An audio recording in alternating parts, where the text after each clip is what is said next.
Interrompemos esse podcast para perguntar: quem você quer ser? Designer, engenheira, pedagoga, administrador.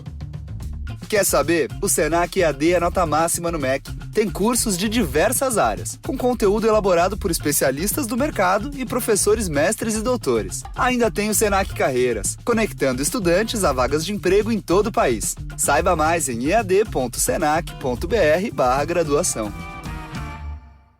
Pausa rapidinho agora para falar de dica de ouro para os papais e mamães. Depois de experimentar a nova Hug Supreme Care Fralda Roupinha, tudo ficou ainda melhor pro meu filho. É a única com canais em X que se adaptam aos movimentos, com 2 vezes proteção noturna e cintura elástica que se adapta ao corpinho do bebê, além de ser super fácil de colocar e tirar. Praticidade pura. Então guarda essa dica. Nova Hug Supreme Care Fralda Roupinha. Bebê, estamos juntos nessa, mais do que nunca. Agora curta seu podcast. The perks of being a big-name celebrity. Nice cars, private jets, designer clothes, your own personal no-fly zone around your sprawling $7 million mansion. Okay, that might not be the case for all famous people, but it is for Argentinian soccer star Lionel Messi, and the reasons will surprise you. If I could sum it up, it'd be location, location, location. The 32-year-old's eco-friendly home is in Gava, a town that's about 6 miles from Barcelona's main airport, El Prat. And get this, Messi's estate is preventing the airport from expanding. Add to that the whole planes are absolutely forbidden from flying over it thing, and it seems like the soccer superstar is causing a lot of inconveniences. Now, before you assume it's all about fame, power, and the influence a big bank account will get you, the flight restriction has nothing to do with Messi at all. No, it all comes down to Spanish law. The forward for FC Barcelona lives in an area that's highly protected by environmental laws. His home happens to be within the perimeter, and one of those guidelines includes noise levels. The airspace is restricted because the sheer volume of aircraft would interfere with the natural wildlife in the area. That's why El Prat Airport isn't allowed to add a new runway near Gava. The law also states that planes must immediately fly towards the sea when leaving the airport. That would be south if you're taking off from El Prat. By the way, they cannot fly along the coast. Lucky for Messi and his family, Gava is due west of the airport if you go along the coast. So it's more so, thanks to luck and legal stuff, that Messi is well protected from an airline getting too close to his property. But why are no-fly zones important anyway? Now you know that they help preserve environmentally protected areas. They're also usually over historical heritage sites with high traffic, regions with known conflict, and sometimes other famous or important people's houses too. Messi's humble abode isn't the only no-fly zone, of course. Here are some others your next flight might bypass. Boundary Waters Canoe Area Wilderness in northern Minnesota, home to 1 million acres of pure, breathtaking nature. The U.S. Forest Service keeps this area well protected. This forest is one of the most popular spots in the States for fishing, canoeing, and hiking. It's also home to glacial lakes, metamorphic rocks, and microfossils. Windsor Castle, UK. Located in Berkshire, England, this architectural beauty was once a fort built during the 11th century by William the Conqueror. I wonder if his friends called him Bill. Pausa rapidinho agora para falar de dica de ouro para os papais e mamães. Depois de experimentar a nova Hug Supreme Care Fralda Roupinha, tudo ficou ainda melhor pro meu filho. É a única com canais em X que se adaptam aos movimentos, com 2 vezes proteção noturna e cintura elástica que se adapta ao corpinho do bebê, além de ser super fácil de colocar e tirar. Praticidade pura. Então guarda essa dica. Nova Hug Supreme Care Fralda Roupinha. Bebê, estamos juntos nessa, mais do que nunca. Agora curta seu podcast. Anyway, since then it's had a long history and ties with the British royal family. It's right up there with Buckingham Palace as far as having the status of a national treasure. By the way, the airspace above Buckingham Palace is a no-fly zone as well. Machu Picchu. It's one of the most famous historical sanctuaries on this planet.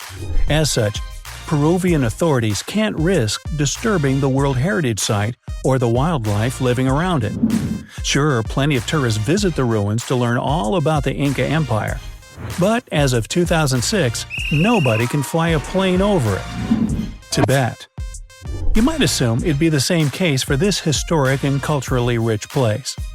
But for Tibet, the flight restriction is all about passenger safety.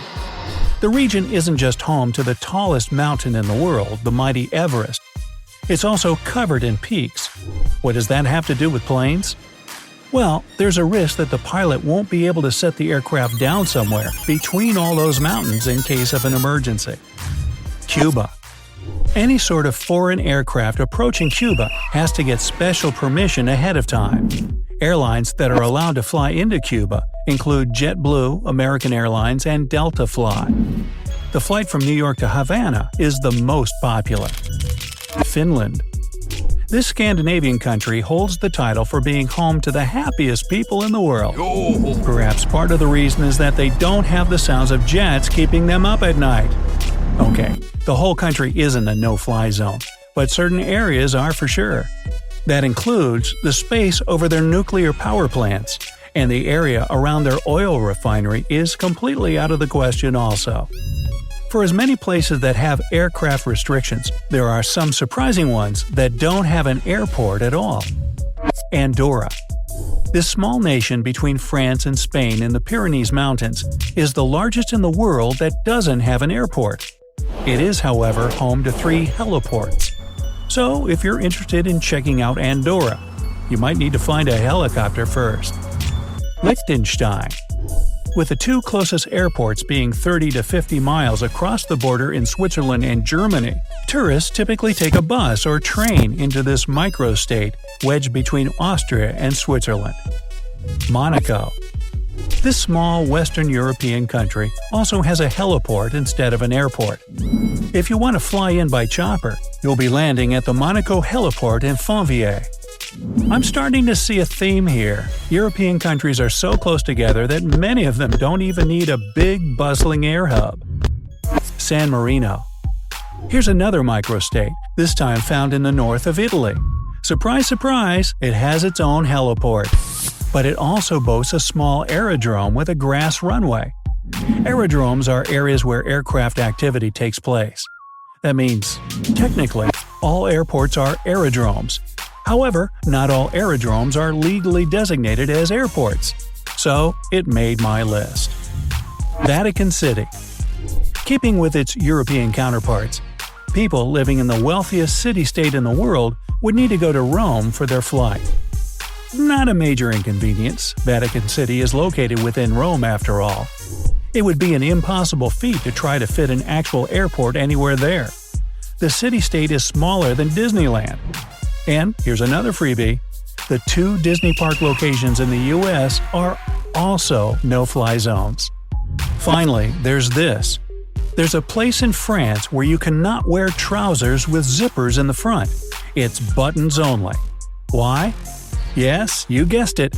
It's also a no-fly zone. Sorry, I couldn't help myself. On the flip side, are countries that people often frequent, making them home to the most airports in the world. Counting down from number 6, Argentina. And we've come full circle back to Lionel Messi's home country. The Ministro Pistarini International Airport is Argentina's largest, and it stays busy. So far this year, the airport has seen a total of over 8.5 million passengers. It makes up one of the 1,130 airports in the nation. Number 5. Russia. As the largest country in the world, it might come as no surprise that all that territory is sprinkled with loads of airports. 1,218 of them to be precise. The busiest is Moscow's Sheremetyevo International Airport, which saw more than 45 million passengers in 2018. Number 4. Canada. My neighbor to the north has a bit more with 1,467. In 2018, the Toronto Pearson International Airport served almost 50 million passengers. Number 3. Mexico. Of the country's 1,714 air hubs, Mexico City International Airport was the busiest in 2018. They helped 47 million travelers get to and from their destination. Number 2. Brazil. The only Portuguese-speaking country in South America whose territory is mostly made up of the Amazon rainforest hosts 4,093 airports. The Guarulhos International Airport in São Paulo sees the most activity, serving just shy of 43 million people in 2018. And for the top dog when it comes to the airport business, number 1, the United States. It wasn't even a close match, given that the U.S., as the most visited country in the world, has 14,712 airports. Oh my! Specifically, the busiest one in the U.S. is the Hartsfield-Jackson Atlanta International Airport. Hold on to your hats. Just in 2018, it served over 107 million passengers. Wow, that's a lot of lost luggage. So, which of these places would you like to visit? Have you already been to any? Let me know down in the comments. Now, if you learned something new today, then give the video a like and share it with a friend. Here are some other cool videos I think you'll enjoy. Just click to the left or right, and remember, stay on the bright side of life.